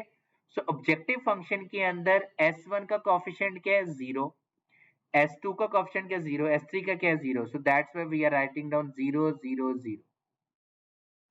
ओके, उसके बाद हमारे पास आ जाएंगी कंस्ट्रेंट. सो x1 का कोएफिशिएंट क्या है 2 फर्स्ट कंस्ट्रेंट में, x2 का क्या है 4, S1 का क्या है 1. क्योंकि यहाँ पे S2 और S3 नहीं है तो इस मीन 0 0 आ जाएगा. और इसी तरीके से ये सेकंड कंस्ट्रेंट्स के कोएफिशिएंट हैं, ये थर्ड कंस्ट्रेंट के कोएफिशिएंट हैं. ये क्लियर है जी? यहां तक ये टेबल क्लियर है सबको? जी, यहां तक किसी को कोई कंफ्यूजन तो नहीं है? No sir. ओके ओके जी. अब हमने सबसे पहले अब हमने क्या करना है, हमने फाइंड आउट करना है टोटल प्रॉफिट. Hello sir. जी जी जी जी जी जी, कोई क्वेश्चन है? ओके, सो अब हमने करना है क्या कि हमने सबसे पहले जी टोटल सर प्रॉफिट. जो आपने लिखे हैं जो स्लैक वेरिएबल जी, स्लैक वेरिएबल का सर जो ऑब्जेक्टिव फंक्शन में स्लैक वेरिएबल्स जो बेसिक वेरिएबल्स के हम लोग कोएफिशिएंट लिखे हैं, कोएफिशिएंट ऑफ बेसिक वेरिएबल, वो S1 का 0 लिख दिया, S2 का भी 0, S3 का भी 0. जी. लेकिन अगर हम X1 और X2 का देखें वो 160 और 200 है, वो उसकी नहीं समझ आ रही वो कहाँ लिखा है. वो x1 ये लिखा हुआ है. मैंने आपको कहा ना कि जब भी हमने फर्स्ट आइटरेशन करनी है, हमने कहा था ना कि आपने out of all the variables आपने अपने वेरिएबल्स को हमेशा जब भी सिंपलेक्स मेथड से सॉल्व कर रहे होगे, आपने तमाम के तमाम वेरिएबल्स को दो पोर्शन में डिवाइड करना है. One is a non basic variables, another is a basic variable. So मैंने आपको बताया कि इन अ फर्स्ट आइटरेशन, जब भी आप सिंपलेक्स मेथड की फर्स्ट आइटरेशन कर रहे होगे, तो आपके जो एक्चुअल डिसीजन वेरिएबल है x1 और x2 वो हमेशा नॉन बेसिक होंगे. और बेसिक कौन से होंगे? S1, S2, S3, ठीक है. जो आपके स्लैक वेरिएबल्स हैं वो हमेशा आपके बेसिक वेरिएबल्स होंगे. सो वो आ गया S1, S2, S3. सो अब इनके कोएफिशिएंट इन ऑब्जेक्टिव फंक्शन के हैं, वो है 0 0 0. जबकि x1 x2 ये हमने एक्चुअली उनके कोएफिशिएंट यहाँ पे लिखे हैं. क्लियर है जी? जी सर. ओके ओके, अब हमने क्या करना है जी, ZJ फाइंड आउट करना है, mean that is mean total profit calculate करना है, मीन हमने ZJ वाली रो को कैलकुलेट करना है. सो उसको कैलकुलेट करने का तरीकाकार क्या होगा? Quantity multiply by coefficient of basic variable plus quantity multiply by coefficient of basic variable plus quantity multiply by coefficient of basic variable. तो मेरे पास क्या आ जाएगा 40 into 0 प्लस 216 मल्टीप्लाई बाय 0 240, तो ये 0 आ जाएगा. इसी तरीके से अब मुझे x1 के अगेंस्ट z की वैल्यू निकालनी है. 2 into 0 18 into 0 24 into 0, तो वो भी 0 आ जाएगा. सो ये याद रखिएगा, इन अ फर्स्ट आइटरेशन आपके पास zj की वैल्यू सारी की सारी रो जो है वो 0 ही होगी इन अ सिंपलेक्स मेथड. ठीक है, आप उसको करके भी देख सकते हो. 4 into 0 18 into 0 12 into 0, इसी तरीके से 1 into 0 plus 0 into 0 plus 0 into 0, सो वो सारे के सारे जीरोस आ जाएंगे. ओके, अब हमने क्या कैलकुलेट करना है? ये तो था हमारे पास टोटल प्रॉफिट वाली लाइन, या आप कह सकते हो कि टोटल कंट्रीब्यूशन वाली लाइन. अब मुझे कैलकुलेट करना है जी net contribution. So net contribution हम कैसे कैलकुलेट कर रहे होते हैं? Contribution per unit minus total profit mean ZJ की value. So 160 minus 0 would be 160. 200 minus 0 would be equal to 200. 0 minus 0 would be equal to 0. 0 minus 0 would be equal to 0 and 0 minus 0 would be equal to 0 मेरे पास आ जाएगा. So this is the first iteration जो है वो हमारे पास table बन के आ रहा है. यहाँ तक नेट कंट्रीब्यूशन और टोटल प्रॉफिट के अंदर किसी को कोई कंफ्यूजन तो नहीं है? जी क्लियर है? How we are finding the total profit, how we are finding the net contribution. जी सर. ओके ओके जी. अब अगर आप गौर करें तो आपको x1 और x2 के नीचे हमारे पास और s1 और s2 के नीचे हमने मैट्रिक के अंदर मैथ्स के अंदर पढ़े थे मैट्रिसेस. हमें ये वाला कोई मैट्रिक्स कौन सा नजर आ रहा है? आइडेंटिटी मैट्रिक्स नहीं नजर आ रहा. ठीक है कि जितने ही आपके पास वेरिएबल्स हैं, ठीक है, उसमें 1 0 0 0 1 0 0 0 1 ये मुझे ये वाला मैट्रिक्स नजर आ रहा है. सो बेसिकली हम मैट्रिक में क्या करते थे, आपको याद होगा कि हम ए इनवर्स निकालते थे. ठीक है, और वो हम कैसे कर रहे होते थे कि एक्चुअल मैट्रिक्स ए और यहाँ पे हम लिख देते थे आइडेंटिटी मैट्रिक्स. तो मेरा एक्चुअल मैट्रिक्स कौन सा? ये. और मेरा आइडेंटिटी मैट्रिक्स क्या क्या ये. और हम कुछ इस तरीके से मैथमेटिकल ऑपरेशंस या रो ऑपरेशंस करते थे कि हम आइडेंटिटी मैट्रिक्स को इधर बनाना चाहते हैं और इधर जो भी आपके पास वैल्यूज आएंगी, जैसे ही यहाँ पे आइडेंटिटी मैट्रिक्स बन जाएगा, ठीक है, तो जो रिजल्टिंग वैल्यू यहाँ पे आ रही होती थी उसको हम क्या कह देते थे कि ये मेरा ए इनवर्स है. सो कुछ इसी तरह का काम हम यहाँ पे बेसिकली परफॉर्म कर रहे होंगे. सो उसको करने के लिए अब सिंप्लेक्स का तरीकाकार क्या होगा कि वंस के मैंने ये वाली चीज जो है वो फाइंड आउट कर ली है. अब अगर आप लोगों को याद हो कि अभी हमने कॉन्सेप्ट डिस्कस किया नॉन बेसिक वेरिएबल्स का, हमने डिस्कस किया बेसिक वेरिएबल का, एंड देन हमने कॉन्सेप्ट डिस्कस किया था एंटरिंग वेरिएबल का, एंड हमने डिस्कस किया था लीविंग वेरिएबल का. नॉन बेसिक वेरिएबल को हमने डिफाइन किया वो तमाम के तमाम वेरिएबल्स जिनकी वैल्यू जो है वो जीरो है. ठीक है, और बेसिक को हमने डिफाइन किया वो तमाम के तमाम वेरिएबल्स जिनकी वैल्यू नॉन जीरो है. तो आप मुझे बता सकते हैं इस टेबल को देखते हुए कि मेरे नॉन बेसिक वेरिएबल्स कौन से हैं और मेरे बेसिक वेरिएबल्स कौन से हैं? कोई बता सकता है? जी, मेरे बेसिक वेरिएबल्स कौन कौन से हैं?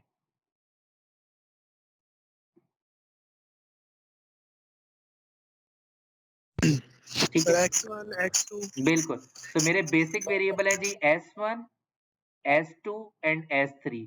और बेसिक वेरिएबल की हमने डेफिनेशन क्या पढ़ी? ऐसे तमाम के तमाम वेरिएबल्स जिनकी वैल्यू अदर देन जीरो होगी. तो s1 की वैल्यू क्या है इस टेबल के अंदर? s2 की वैल्यू क्या है और s3 की वैल्यू क्या है? ठीक है, so which mean in a first iteration मेरे जो बेसिक वेरिएबल है वो s1 s2 और s3 है और इनकी ये वाली वैल्यूज है. अब हम आ जाते हैं कि हमारे पास नॉन बेसिक वेरिएबल्स कौन से हैं. ऑब्वियसली इन तमाम वेरिएबल्स के अलावा जो भी बाकी वेरिएबल्स बचे हुए हैं वो आपके नॉन बेसिक हैं. और वो कौन कौन से हैं? x1 and x2. और नॉन बेसिक वेरिएबल की डेफिनेशन हमने क्या पढ़ी थी कि वो तमाम के तमाम वेरिएबल्स जो उनकी वैल्यू उस पर्टिकुलर आइट्रेशन में जीरो होगी. क्योंकि यहाँ पे बेसिक वेरिएबल में x1 और x2 एग्जिस्ट नहीं कर रहे, इट मीन इनिशियली x1 की वैल्यू भी जीरो है और x2 की वैल्यू भी जीरो है. क्लियर जी? ओके, अब हमने क्या करना है? अब हमने डिसाइड करना है सबसे पहले कि मेरा एंटरिंग वेरिएबल कौन सा होगा. सो एंटरिंग वेरिएबल की डेफिनेशन हमने पढ़ी थी कि वो non basic variable find out करो जो कि बेसिक वेरिएबल में कन्वर्ट होगा इनटू द नेक्स्ट आइट्रेशन. ठीक है, so mean non basic variable में से कोई एक वेरिएबल आपका एंटरिंग वेरिएबल होगा. ओके, अब उस एंटरिंग वेरिएबल को आइडेंटिफाई या डिसाइड करने के लिए हम क्या करेंगे? हम cj माइनस zj वाली रो को यूज करेंगे. ओके, अब हमारे पास क्योंकि ऑब्जेक्टिव फंक्शन का मैक्सिमाइजेशन केस है, तो इट मीन मैं क्या करूंगा कि मैं ऐसे वेरिएबल को प्रोड्यूस करूंगा या ऐसे वेरिएबल को बेसिक वेरिएबल बनाने की कोशिश करूंगा जो मेरा प्रॉफिट ज्यादा कर रहा हूं. इट मीन मैं ग्रीडी अप्रोच यूज करूंगा. ठीक है, सो ग्रीडी अप्रोच क्या है कि आउट ऑफ x1 किसका नेट कंट्रीब्यूशन हमें ज्यादा मिल रहा है? x2 का. x2 का ज्यादा है ना, कि एक यूनिट x2 का प्रोड्यूस करने से हमें 200 का प्रॉफिट होगा, जबकि x1 का एक यूनिट प्रोड्यूस करने से 160 का. So that means this is more beneficial to produce except instead of x1 current scenario में. So that mean मेरा जो नॉन बेसिक वेरिएबल x2 है, ठीक है, ये मेरा जो है वो बन जाएगा entering variable using the greedy approach.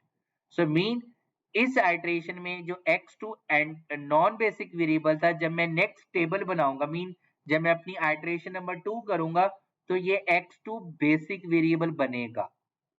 अब अगर ये x2 जो है वो बेसिक वेरिएबल बनेगा तो दैट मीन इस वेरिएबल ने किसी न किसी बेसिक वेरिएबल की जगह लेनी है. तो दैट मीन वो वेरिएबल जो है वो आपका नॉन बेसिक बनेगा. दैट मीन कि आउट ऑफ दीज 3 वेरिएबल कोई ना कोई एक वेरिएबल ऐसा होगा जो बेसिक से अपनी जगह छोड़ते हुए नॉन बेसिक में कन्वर्ट हो जाएगा in a next iteration. So that mean here come the concept of a leaving variable, कि वो कौन सा बेसिक वेरिएबल है जो कि बेसिस को लीव करेगा और वो नेक्स्ट आइट्रेशन में नॉन बेसिक बन जाएगा. सो इस चीज को डिसाइड करने के लिए हमें क्या करना पड़ेगा, हमें रेशियो कैलकुलेट करनी पड़ेगी. सो बेसिकली ये जो कॉलम है, इस कॉलम को हम क्या कहेंगे, इस पूरे के पूरे कॉलम को हम नाम दे देंगे की कॉलम, या इसको हम जो है वो नाम दे सकते हैं pivot column. Right, it's a pivot column. Right, okay. अब मुझे जो है वो डिसाइड करनी है रो. सो रो मीन लीविंग वेरिएबल बेसिकली मुझे डिसाइड करना है. सो लीविंग वेरिएबल डिसाइड करने के लिए हमने सबसे पहले कैलकुलेट करनी है रेशो. और रेशो कैलकुलेट करने का तरीकाकार क्या होता है, quantity divided by corresponding pivot column element. So 40 divided by 4 I will get 10. 216 divided by 18 I will get 12. 240 divided by 12 I will get 20. So एक चीज याद रखिएगा, यहाँ पे मैं लिख रहा हूँ pivot elements जो है वो must be greater than 0 होने चाहिए. मीन ये वाली जो वैल्यूज हैं ये ग्रेटर देन 0 होनी चाहिए. अगर ये वैल्यू यहाँ पे नेगेटिव है तो उसके अगेंस्ट हम रेशियो नहीं निकालेंगे बल्कि डैश लगा देंगे. या अगर यहाँ पे कोई वैल्यू 0 है तो उसके अगेंस्ट भी हम रेशियो नहीं निकालेंगे, वहां पे भी हम डैश लगा देंगे.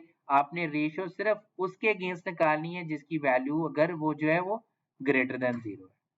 सो वंस कि हमने रेशियोज कैलकुलेट कर ली, तो अब आपने इनमें से कौन सी रेशियो पिक करनी है जो मिनिमम रेशियो है, विच इज 10. सो जिस रेशियो जो मिनिमम रेशियो होगी उसके कॉरस्पॉन्डिंग वाली जो रो है दैट इज दिस वन, वो वाली रो जो है उसको हम कहेंगे की रो, या इसको हम पीवट रो भी कह सकते हैं. Right, so this one is a pivot row. Right, so which mean इस पीवट रो के अगेंस्ट जो बेसिक वेरिएबल है विच is a S1 variable.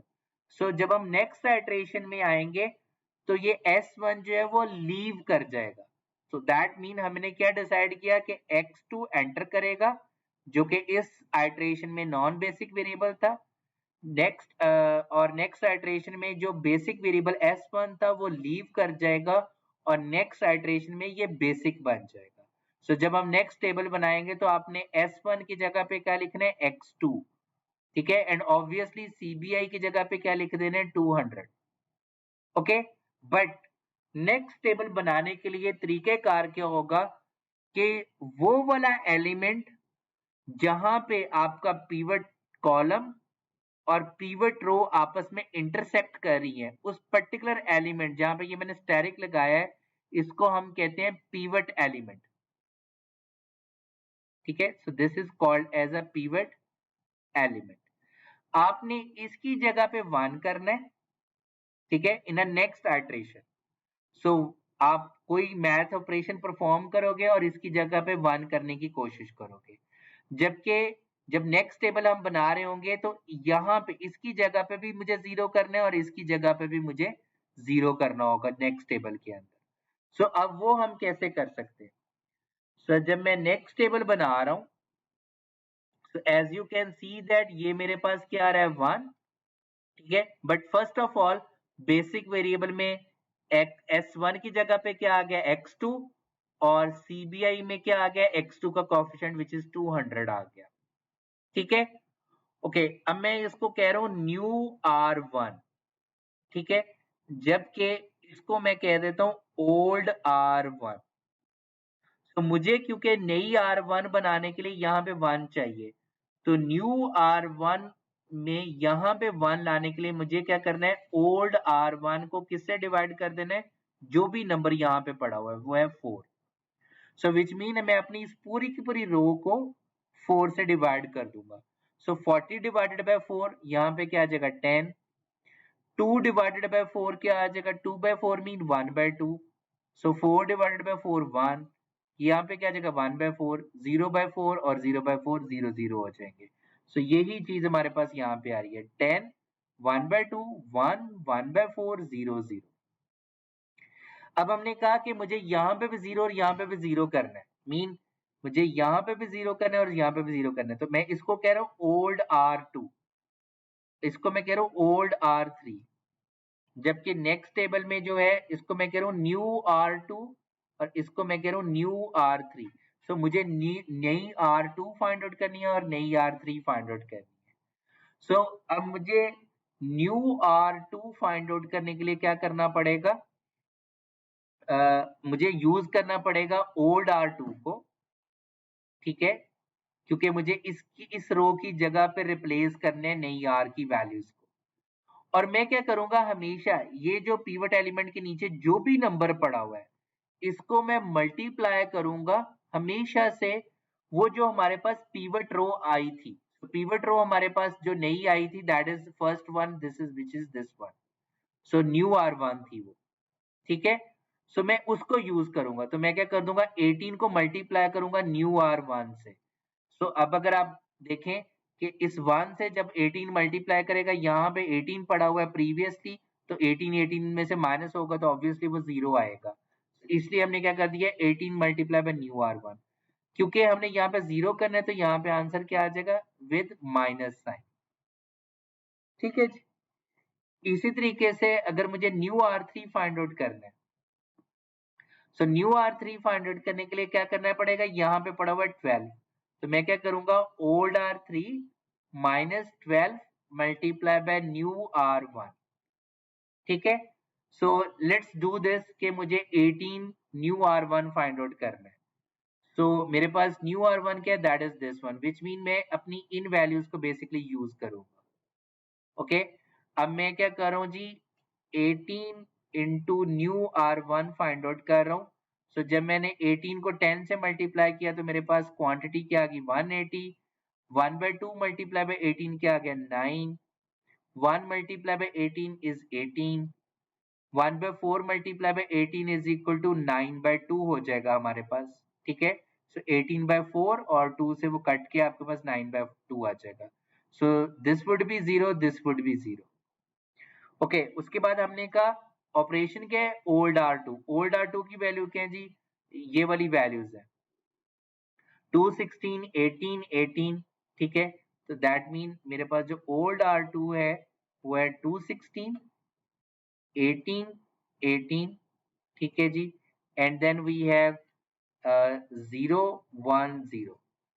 Okay, और हमने करना क्या है, हमने जो ऊपर फाइंड आउट किया है कि हमने ओल्ड R2 की वैल्यू में से इस 18 इंटू न्यू R1 वैल्यू को माइनस कर देना, ठीक है। सो अब अगर मैं इसको माइनस कर दूं, ठीक है जी, तो 216 माइनस 180 मेरे पास आंसर क्या आ जाएगा 36, 18 माइनस 9 मेरे पास आ जाएगा 9, 18 minus 18 is 0, so this is minus 9/2, this is 1, this is 0।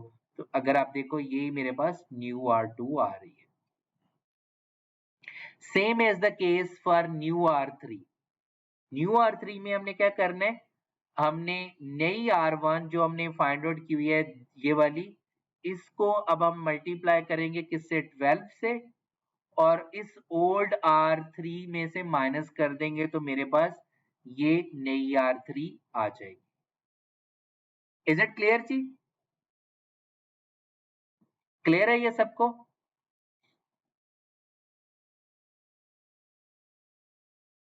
Ji sir लगी sir. Okay okay, so basically अब मेरे पास ये क्या एक नया टेबल बन गया, इसको मैं क्या नाम दे रहा हूं, आइट्रेशन नंबर 2 का। ओके और हुआ क्या है कि इसके अंदर जो चेंज आया है कि S1 की जगह के ऊपर आ गया X2 और जो X2 का ऑब्जेक्टिव फंक्शन का कोएफिशिएंट था वो आपका CPI बन गया। S2 S3 as it is रहे, 0 0 उनके कोएफिशिएंट्स हैं, ठीक है। जबकि हमारे पास जो चेंजेस आ गई हैं वो यहाँ पे सारी की सारी चेंजेस आ गई हैं। अब मुझे करना क्या है, मुझे अगेन अब z की वैल्यू निकालनी है और z की रो की वैल्यू को निकालने का तरीकाकार हमने क्या पढ़ा था, quantity multiply by coefficient of basic variable plus quantity multiply by coefficient of basic variable plus quantity multiply by coefficient of basic variable, तो वो मेरे पास आ रहा है जी 2000। इसी तरीके से x1 के अगेंस्ट मुझे z की वैल्यू निकालनी है, 1/2 मल्टीप्लाई बाय 200 वो आ जाएगा 100 प्लस 9 इंटू 0 प्लस 18 इंटू 0 तो वो आ गया 100। इसी तरीके से अगेंस्ट x2 s1 s2 और s3 हमने निकाल लिया। अब हमने क्या करना है, net contribution. So cj minus zj, I will get cj minus zj. So 160 minus 100 is 60, 200 minus 200 is 0, 0 minus 50 is minus 50, 0 minus 0 0, 0 minus 0 0 आ गया। ओके सो वंस कि हमने zj और cj minus zj कर लिया है and this is basically R iteration number 2 है। तो अब मुझे करना क्या है, मुझे चेक करना है कि जब मैंने आइट्रेशन नंबर 2 की है, ठीक है, तो क्या मेरे पास ये जो आंसर आया है ये ऑप्टिमम आंसर है या नहीं है। सो ऑप्टिमम आंसर का क्या मतलब है कि वो यहाँ पे कह रहे हैं कि x2 की वैल्यू क्या है 10, S2 की वैल्यू क्या है 36, S3 की वैल्यू क्या है 120, वेयर एज हमें यहाँ पे x1 नजर नहीं आ रहा और S1 नजर नहीं आ रहा। इट मींस कि मेरे पास जो नॉन बेसिक वेरिएबल्स हैं इन आइट्रेशन 2 वो कौन कौन से हैं, x1 एंड S1, ठीक है, क्योंकि वो यहाँ पे एग्जिस्ट नहीं कर रहे। इट मीन इनकी वैल्यू क्या है 0। सो बेसिक वेरिएबल्स कौन से हैं, वो है x2 s2 और s3, जबकि x2 के 10, s2 के 36, s3 के 120। सो मैनेजेरियल इसकी इंटरप्रिटेशन क्या बन रही है कि x1 इज इक्वल टू 0 का क्या मतलब है कि x1 रिप्रेजेंट कर रहा था नंबर ऑफ कंप्यूटर टेबल्स को। सो हम कोई कंप्यूटर टेबल नहीं बना रहे, हम 10 कंप्यूटर चेयर्स बना रहे हैं, बट स्टिल मेरे पास 30 फीट की वुड पड़ी हुई है, क्योंकि S2 जो है वो सेकंड कंस्ट्रेंट को रिप्रेजेंट कर रहा है, तो मेरे पास 36 फीट की वुड अभी भी बाकी पड़ी हुई है।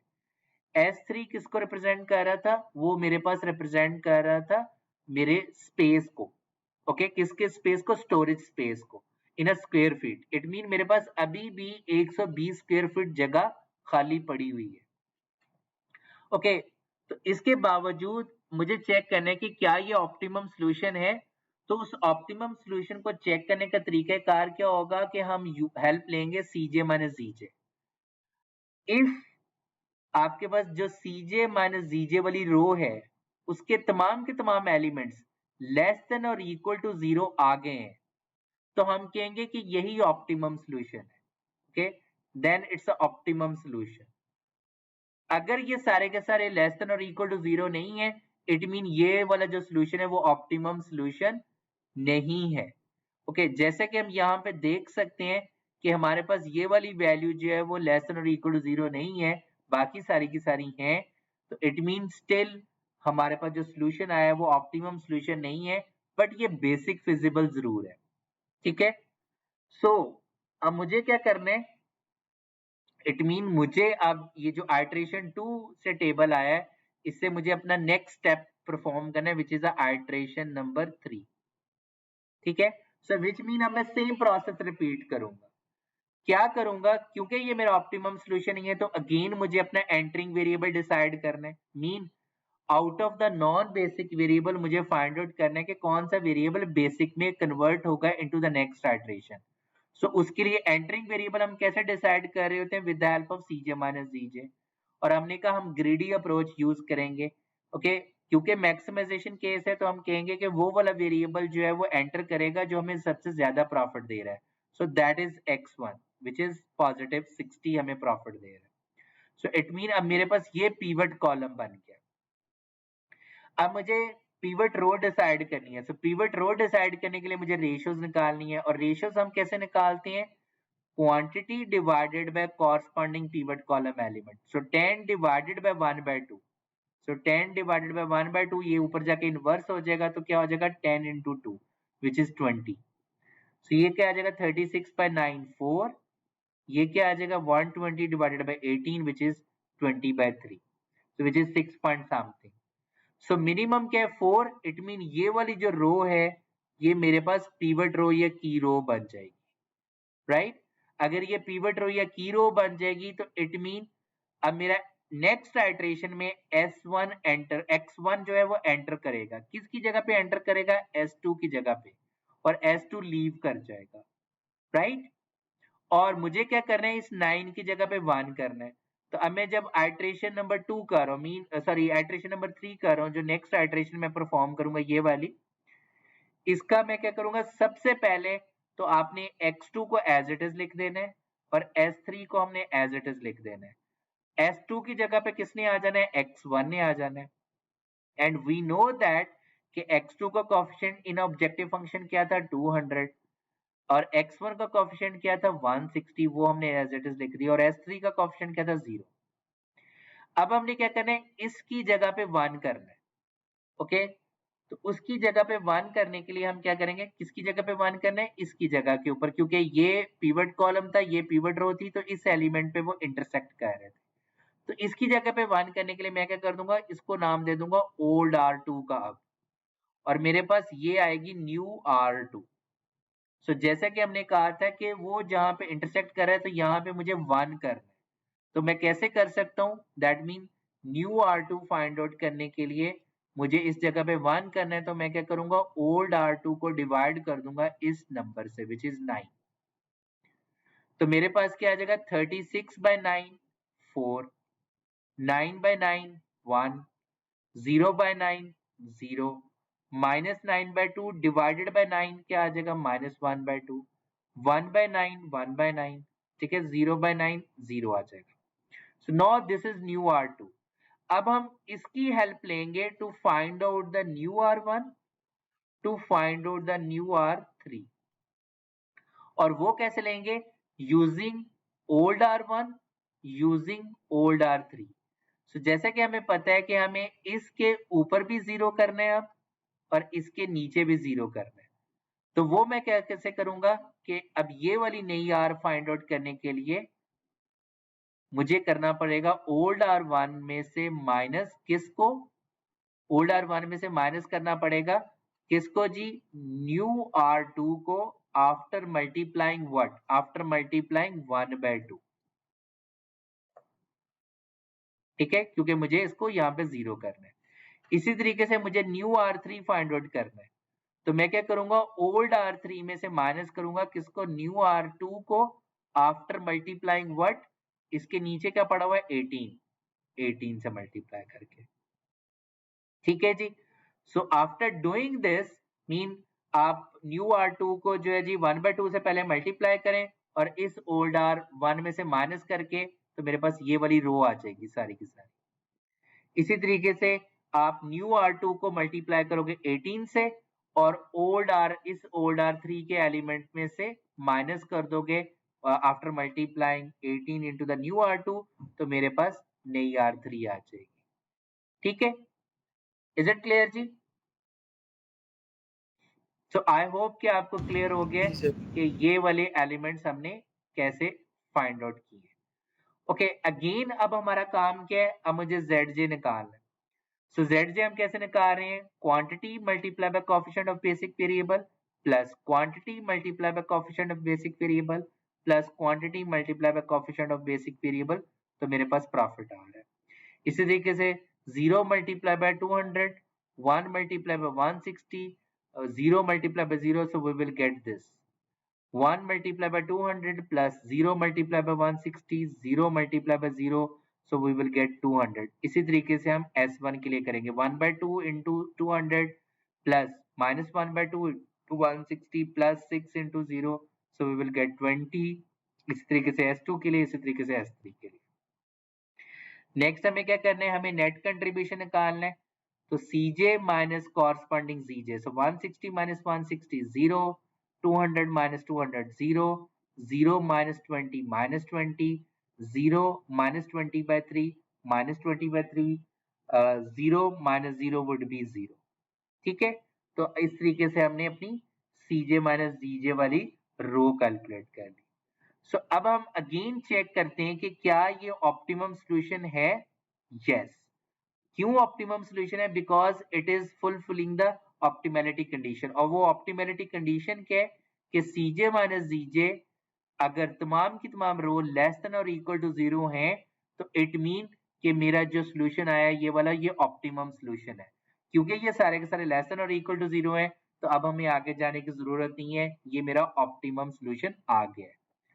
अब इस ऑप्टिमम सॉल्यूशन को हमने मैनेजेरियल इंटरप्रेट करना है. सो मैं दो तरह की इंटरप्रिटेशन कर रहा हूं. One is the technical interpretation, another is the managerial interpretation. So first of all technical interpretation क्या है? टेक्निकल इंटरप्रिटेशन में हम कहेंगे कि ओके इस टेबल के अंदर मेरे नॉन बेसिक वेरिएबल्स कौन से हैं. सो ऑब्वियसली जो यहाँ पे एग्जिस्ट नहीं कर रहे वो मेरे नॉन बेसिक हैं. वो कौन से हैं? S1, ठीक है, and S2. And we know that कि नॉन बेसिक वेरिएबल वो होते हैं जिनकी वैल्यू 0 होती है. इट मीन S1 का आंसर क्या है? 0. S2 का आंसर क्या है? 0.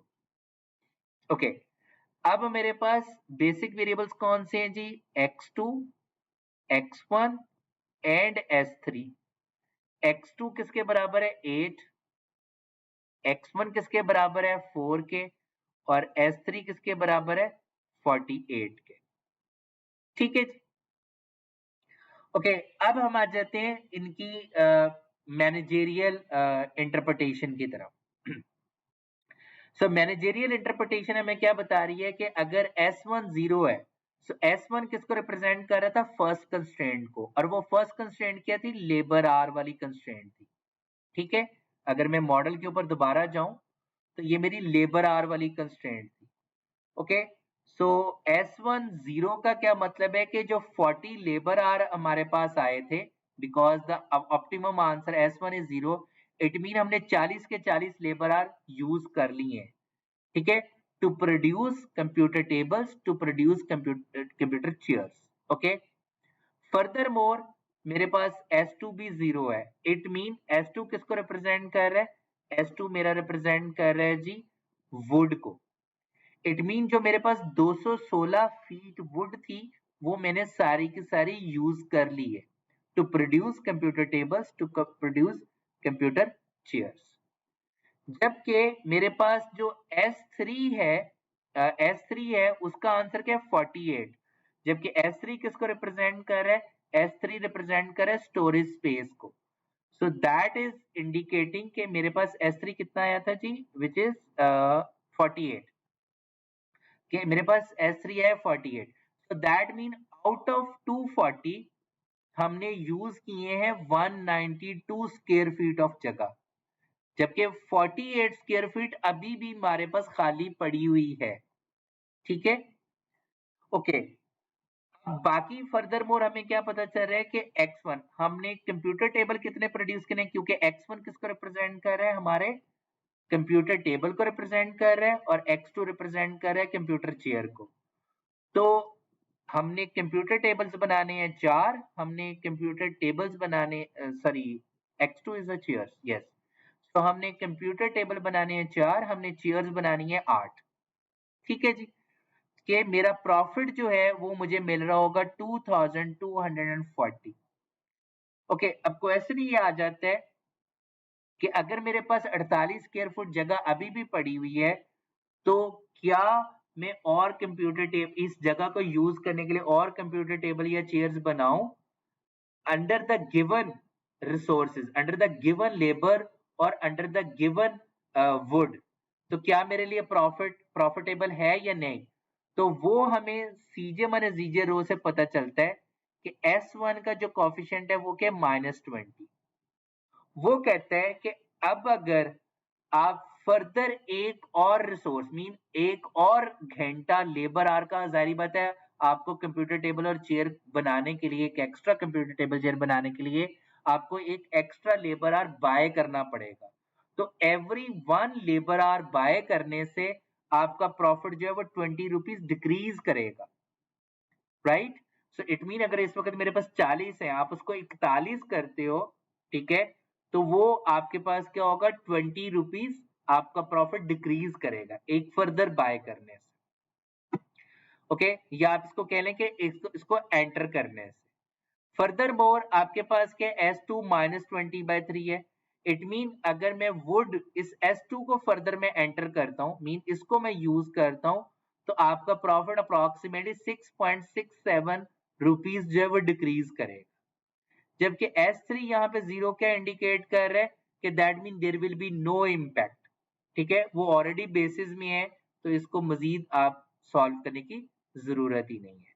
सो हमें क्या पता चला कि मेरा ऑप्टिमम सॉल्यूशन ये है कि जी मुझे x1 जो बनाने हैं वो 4 बनाने हैं, जो कि मेरे टेबल्स को रिप्रेजेंट कर रहे हैं, और मैंने जो चेयर्स बनानी है वो मैंने 8 बनानी है। मेरा ऑप्टिमम सॉल्यूशन जो है वो 2240 है। स्टिल मेरे पास 48 स्क्वायर फुट जगह पड़ी हुई है, लेकिन मुझे उसको यूज करने की जरूरत नहीं है, because under the given available labour our and under the given available would, this is the best optimum solution. अब अगर मैं इसके अलावा और कोई कॉम्बिनेशन यूज करूंगा, लेट्स से इसको 3 बनाने की कोशिश करूं, इसको 9 बनाने की कोशिश करूंगा, तो मेरा ये प्रॉफिट जो है वो डिक्रीज करेगा, ठीक है? सो आई होप कि आपको इसकी प्रैक्टिकल इंटरप्रिटेशन भी समझ आ गई है और टेक्निकल इंटरप्रिटेशन का भी आइडिया हो गया। Is it clear ji?